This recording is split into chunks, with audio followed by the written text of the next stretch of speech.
Welcome to While We Were Distracted, the podcast where we explore topics that often get overshadowed in the rush of daily life. Okay, let's unpack this. Imagine you are playing a high-stakes sport. Right. You've spent months training, you know the rule book inside and out, and you are finally stepping onto the field for the championship game. Stakes are high. Exactly. But right before the coin toss, the management of the opposing team legally shrinks the total number of referees on the field. Oh, wow. Yeah. And not only that, they replace the few remaining referees with their own hand-picked officials. That changes the whole game. It fundamentally changes how every single penalty is called from that moment forward. I mean, they haven't necessarily gone into the locker room and rewritten the official printed rulebook, but by changing who is blowing the whistle, the game is entirely different. Okay. The enforcement is what matters. Exactly. So welcome to today's deep dive. Our mission today is to explore how massive tectonic shifts in national policy don't always happen through, flashy congressional bills or dramatic Supreme Court rulings. Which is what we always look for, right? Right. But sometimes the most profound changes to our legal landscape happen in these quiet, bureaucratic corners of the government that most people don't even know exist. Which makes this a total masterclass in understanding how the actual mechanics of government operate. I mean, we so often fixate on the spotlight, the politicians at the podium, while completely missing the subtle rearranging of the machinery happening backstage. Yeah. And that backstage machinery often carries consequences that touch millions of lives. It really does. So the roadmap for our journey today is a newly published, incredibly detailed, data-driven analysis from NPR. It's a great piece. It is. It just came out today, March 20th, 2026. The piece is titled, Board of Immigration Appeals Transforms Law Behind the Scenes, and it was put together by reporters Shamina Bustillo and Rahul Mukherjee. Really extensive reporting there. Yeah, definitely. Now, we do need to put a pin in something right here at the start, because this source material delves into highly politically charged actions taken by the Trump administration, specifically regarding immigration policy, judicial firings, and executive power. We are establishing our ground rules right up front. Absolutely essential. Our goal today is strictly to impart the facts, the mechanics, and the hard data provided in this NPR article. Neither of us are endorsing or taking sides on any of the political viewpoints, the policies discussed, or the actions of the administration or their critics. We're just looking at the mechanics. Exactly. We are simply your guides to the source material. Right, because we want to decode the information so you can clearly understand the levers of power being pulled. To grasp the impact of these changes, to understand why swapping out those referees in your sports analogy matters so much, we first have to define the playing field. Okay, lay it out for us. We need to look at what the Board of Immigration Appeals, or the BIA, actually is. Because when most people hear the word court, they picture the independent judicial branch. Right. Black robes, lifetime appointments. Exactly. Complete separation of powers, totally insulated from whoever is sitting in the Oval Office. But the BIA is a completely different animal. Totally different. It is part of the Executive Office for Immigration Review, the EOIR, which is housed entirely within the Justice Department. Which is a huge distinction. Right. That makes it an arm of the executive branch. It answers directly to the administration in power. So the judges sitting on this board are essentially executive agency employees. They are not independent, lifetime appointed Article III judges. Exactly. And that structural difference changes the dynamic entirely. The day-to-day function of this board is essentially to act as the ultimate quality control mechanism for the entire immigration system. Because down on the ground, you have the standard immigration courts, right? Right. Those are the front lines where the judicial battles happen. You have ICE attorneys arguing why a non-citizen should be removed from the country, and you have immigrants and their lawyers arguing why they legally qualify to stay. And whoever loses that initial battle has the right to appeal the decision up the chain to the BIA. Exactly. And acting as the safety net for those standard courts is a monumental task. Yeah. The NPR article features a great perspective from Victoria Nielsen. She's a supervising attorney at the National Immigration Project. Yeah, I saw that quote. She points out that immigration law is unbelievably convoluted. Think of it like trying to navigate the most complex parts of the federal tax code.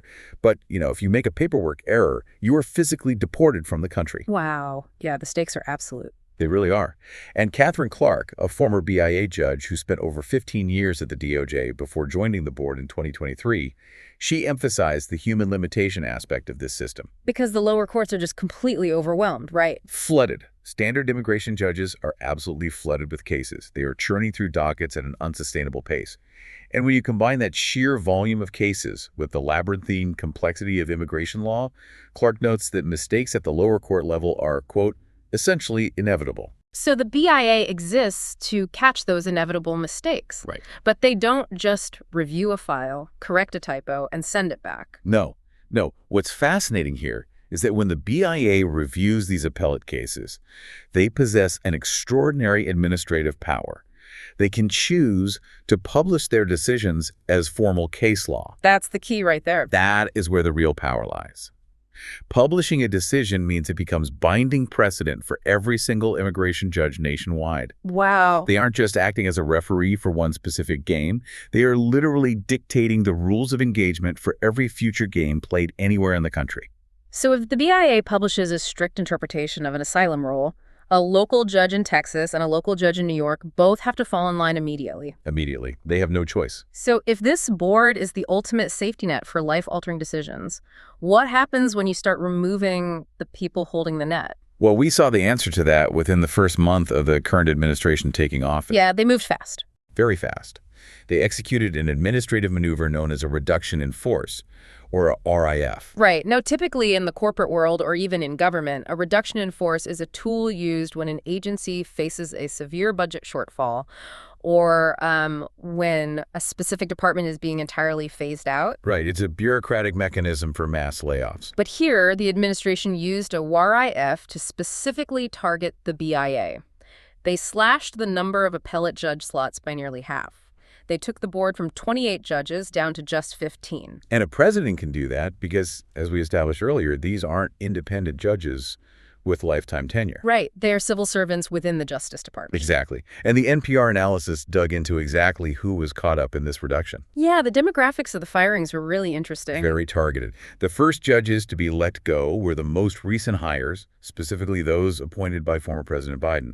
That included judges like Andrea Saenz and Homero Lopez. And older judges were also let go, right? Yeah, older judges who had been serving longer were targeted, and others simply resigned shortly after the writing was on the wall. Just a massive exodus. The ripple effect across the entire system is staggering.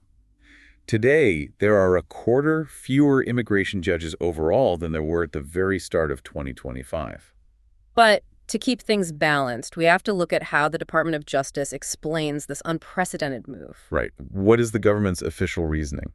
The DOJ's official stance, which was documented in a Federal Register notice, is that the larger 28-member board simply wasn't more productive. They claimed that expanding the board's size in previous years had failed to bring about any meaningful increase in efficiency. Interesting argument. Yeah. A DOJ spokesperson actually went on the record stating that the EOIR is focused on, quote, restoring integrity to the immigration adjudication system. The government argues that this new, smaller board is applying straightforward interpretations of clear statutory language. They are very explicitly stating that President Trump and the DOJ are enforcing the law exactly as written to protect the safety and security of the American people. Operating under the recommitted leadership of Chief Appellate Immigration Judge Gary Malfris. Exactly. So what does this all mean? Because if you are listening to this and doing the mental math, you might be scratching your head. Yeah, the math is a little confusing. Right, because later in the NPR piece, the reporters highlight a glaring logistical paradox. The BIA is currently buried under a massive backlog. Massive is an understatement. We are talking about over 200,000 pending cases at the end of last year. 200,000. So if an agency has a backlog of 200,000 files, taking the people who process those files and firing half of them makes zero mathematical sense if the goal is to clear the paperwork faster. Well, it makes no sense if your goal is individual case processing. Right. But it makes perfect sense if your goal is ideological leverage. Ah, okay. Explain that. Former Judge Homero Lopez offered a sharp analysis of this dynamic. He suggested the incoming administration recognized a crucial mechanical truth about the EOIR.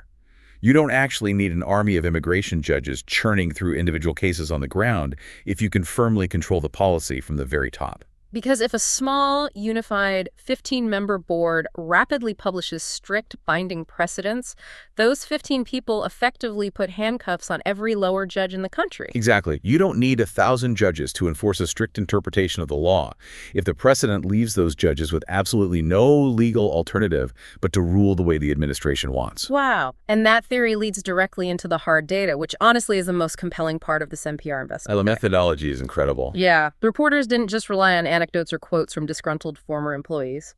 They built a custom AI tool to systematically analyze 634 cases decided by the BIA. That's a huge data set. Spanning from January 1st, 2009, all the way to March 18th, 2026. Let's actually pause and talk about why they needed an AI tool for this in the first place. Well, reading through 16 years of dense, convoluted legal decisions to track nuanced shifts in judicial leanings, that is practically impossible for a small team of reporters on a tight deadline. Right, so they used machine learning to process the raw text of these rulings, but they didn't just blindly trust the algorithm. No, they were very careful. They rigorously tested and verified the tool's output. They even brought in an independent lawyer to manually track and read court cases from specific years, specifically 2015 and 2021. Just to audit the AI. Exactly, to audit the AI's analysis and confirm the results were dead accurate. And the numbers that emerged from that audited data set are just phenomenal. Tell us. In 2025, the newly downsized BIA pumped out 70 published decisions. That is a record number of precedent-setting cases in a single year, dating back to 2009. To give you a sense of scale, those 70 decisions nearly equal the total number of decisions posted publicly during the entire 4 years of the Biden administration. Wow. They really put the machinery into overdrive. Absolutely. And the outcomes of those 70 decisions are incredibly lopsided. The data reveals that the win rate for the Department of Homeland Security, meaning the government attorneys fighting to deport the immigrants, hit a staggering 97% in publicly posted cases last year. To put a 97% win rate in context, think about a casino. Okay. If you sit down at a blackjack table and the house wins 97% of the time, you aren't really playing a game of chance anymore. Not at all. The fundamental odds of the game have been completely re-engineered. That 97% represents at least a 30 percentage point jump over the board's 16-year average. That is a massive spike. Yeah, the NPR data show that back in 2015, immigrants actually won more precedent cases than the government did. But fast forward to 2026, and the trend is only accelerating. So far this year, NPR tracked 21 decisions, and the government has won 20 of them. And that one loss. Right. That single solitary immigrant win wasn't even a true victory in the courtroom. It was just a technicality where an immigrant voluntarily withdrew their own asylum appeal because they had somehow managed to secure another form of protection from deportation. So if we connect this to the bigger picture, former Judge Andrea Science points out the brilliant, quiet strategy behind this volume. What's the strategy? The board handles thousands of ordinary, unpublished decisions every year.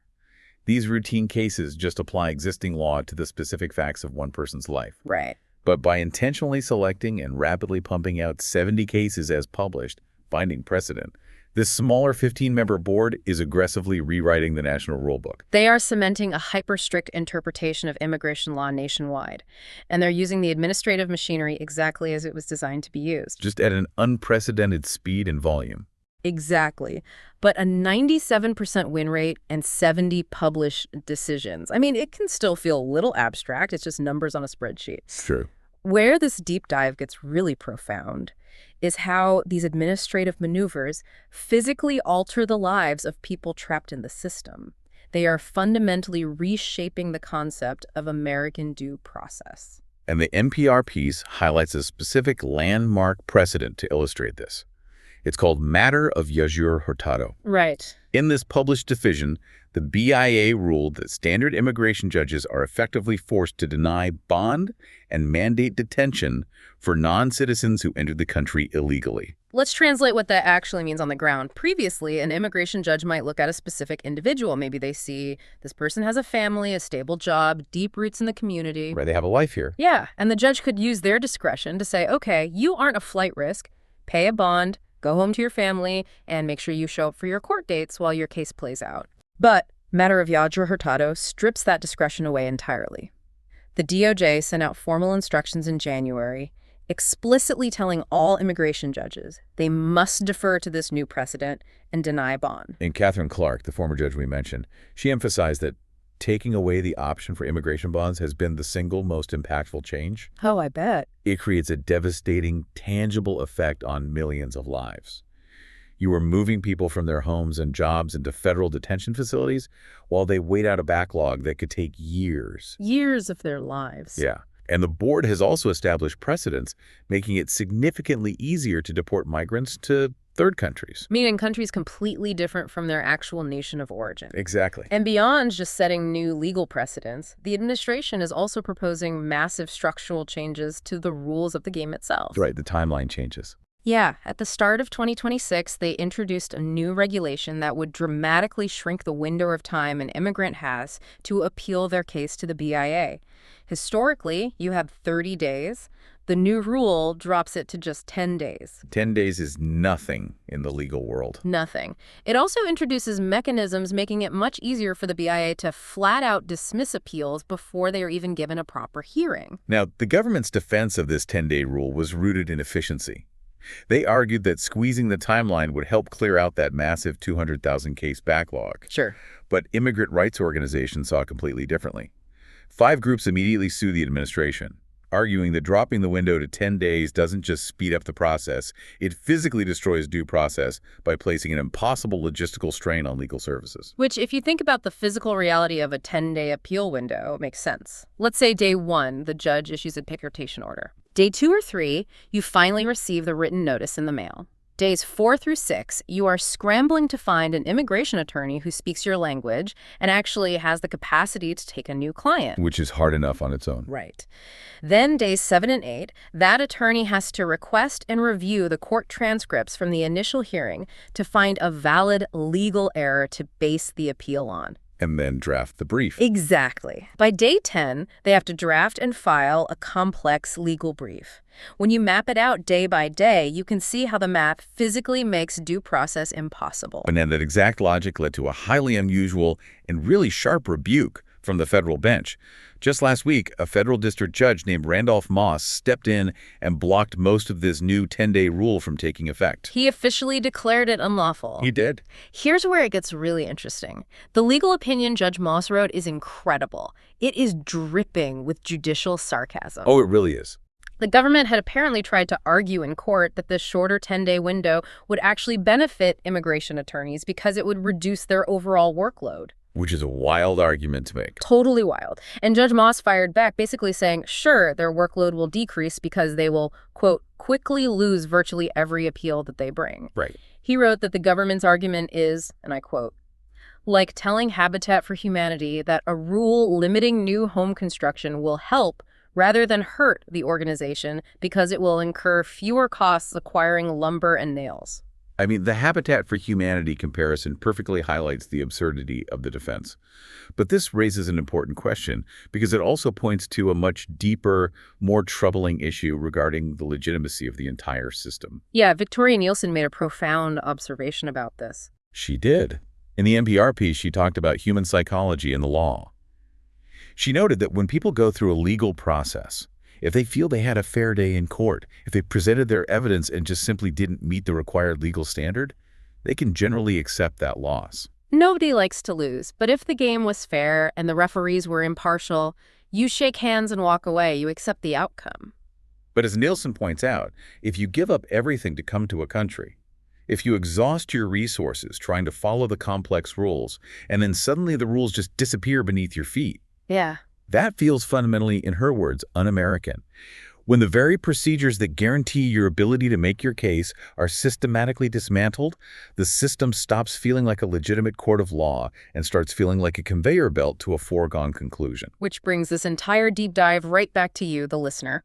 You might be wondering, why should you care about the inner workings of the EOIR if you, your family, or your friends are completely unconnected to the immigration system? Right, why does it matter? Why does the Board of Immigration Appeals matter to a citizen who will never set foot inside an immigration courtroom? It matters because this story is the ultimate blueprint for administrative leverage. It illustrates with terrifying clarity how the vast, incredibly powerful machinery of the federal government can be completely rewired from the inside out without a single vote cast in Congress. Exactly. You don't always need a messy, heavily televised public battle on the Senate floor. You don't always need to pass a highly controversial new law. You can dramatically alter the rights and lives of millions of people simply by changing who sits on an obscure appeals board and directing them to pump out new, legally binding precedents. It is the ultimate quiet power play. So I want to leave you with a final thought to mull over, building on a very brief but incredibly expansive detail mentioned near the end of the NPR article. What's that? The reporters noted that this reduction in force at the BIA, this targeted firing of judges and shrinking of the board to establish rapid policy control, quote, mirrors a pattern seen across the federal government. Right, because the executive branch doesn't just oversee immigration. No, it doesn't. It oversees dozens of massive federal agencies: environmental protection, labor relations, tax enforcement, trade, workplace safety. Almost all of them have their own internal administrative courts and boards setting binding precedents for their specific domains. So consider this. If the executive branch has successfully proven that it can rapidly rewrite legal precedents simply by downsizing and replacing the members of an agency-housed court, what does that mean for the independence and stability of any federal agency going forward? That's a huge question. Whether it's the regulations governing the air we breathe, the rights of workers forming a union, or how corporate taxes are enforced. If the referees can be legally swapped out overnight to guarantee a 97% win rate for the House, what happens to the entire concept of settled law in America? Definitely something to think about. We want to warmly thank you for joining us for this deep dive. Until next time, keep questioning the rules of the game. Don't forget to like and subscribe for the next episode on While We Were Distracted.